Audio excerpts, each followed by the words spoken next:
അയർലൻഡിലെ മലയാളി സമൂഹത്തിന്റെ ഏറെ കാത്തിരുന്ന സൗന്ദര്യ മത്സരമായ മിസ് കേരള അയർലൻഡ് 2025 ഡബ്ലിനിലെ Church of Scientology and community സെന്ററിൽ വർണ്ണാഭമായ ചടങ്ങുകളോടെ സമാപിച്ചു. ഫാഷനും വിജ്ഞാനവും വിനോദവും ഒരുപോലെ സമ്മേളിച്ച ഈ മനോഹരമായ പരിപാടിക്ക് സിനിമാ താരങ്ങളായ സാനിയ ഇയ്യപ്പൻ, ഇനിയ, രാജീവ് പിള്ള എന്നിവരുടെ സാന്നിധ്യം മാറ്റുകൂട്ടി. നമ്മളുടെ അയർലൻഡും സൂപ്പർ ഡൂപ്പർ ക്രിയേഷൻസും ചേർന്നൊരുക്കിയ ഈ വർഷത്തെ മിസ് കേരള അയർലൻഡ് സൗന്ദര്യ മത്സരം എന്നതിലുപരി ഒരു കലാസാംസ്കാരിക വിരുന്നായി മാറി.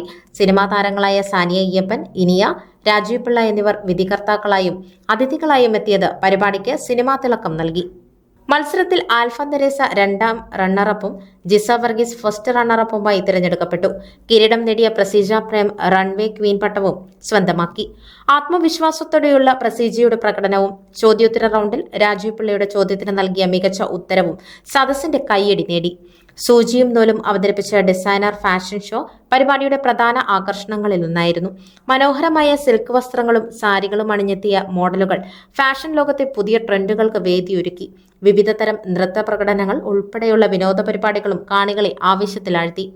ഈ വർഷത്തെ മിസ് കേരള അയർലൻഡ് മത്സരത്തിലെ വിജയികളിൽ നിന്ന് കേരളത്തിൽ നടക്കുന്ന മിസ് കേരള ഫാഷൻ മത്സരത്തിന്റെ മാനദണ്ഡങ്ങൾ പാലിക്കുന്ന 2 മോഡലുകൾക്ക് നേരിട്ട് മിസ് കേരള മത്സരത്തിലേക്ക് പ്രവേശനം ലഭിക്കുമെന്ന പ്രഖ്യാപനം അയർലൻഡിലെ മലയാളി പ്രതിഭകൾക്ക് വലിയൊരു അവസരമാണ് തുറന്നു നൽകുന്നത്. അയർലൻഡിലെ മലയാളി സമൂഹത്തിന്റെ സാംസ്കാരിക പൈതൃകവും യുവതലമുറയുടെ പ്രതിഭയും ആഘോഷിക്കുന്ന ഈ വേദി അവിസ്മരണീയമായ ഒരു അനുഭവമായി മാറി. അടുത്ത വർഷം 2026 മിസ് കേരള അയർലൻഡ് ഉണ്ടായിരിക്കില്ലെന്നും അടുത്ത മിസ് കേരള അയർലൻഡ് 2027 ആയിരിക്കുമെന്നും സംഘാടകർ അറിയിച്ചു.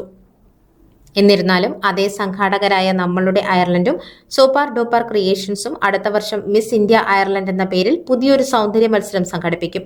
കൂടാതെ യൂറോപ്പിലെ എല്ലാവർക്കുമായി ടൈലക്സ് യൂറോപ്പ് സ്റ്റാർ സിംഗർ എന്ന പേരിൽ അയർലൻഡിൽ ഒരു സംഗീത റിയാലിറ്റി ഷോയും ഉണ്ടാക്കുമെന്നും ഇത് യൂറോപ്പിലെ ആദ്യത്തെ സംഗീത റിയാലിറ്റി ഷോ ആയിരിക്കുമെന്നും സംഘാടകർ കൂട്ടിച്ചേർത്തു.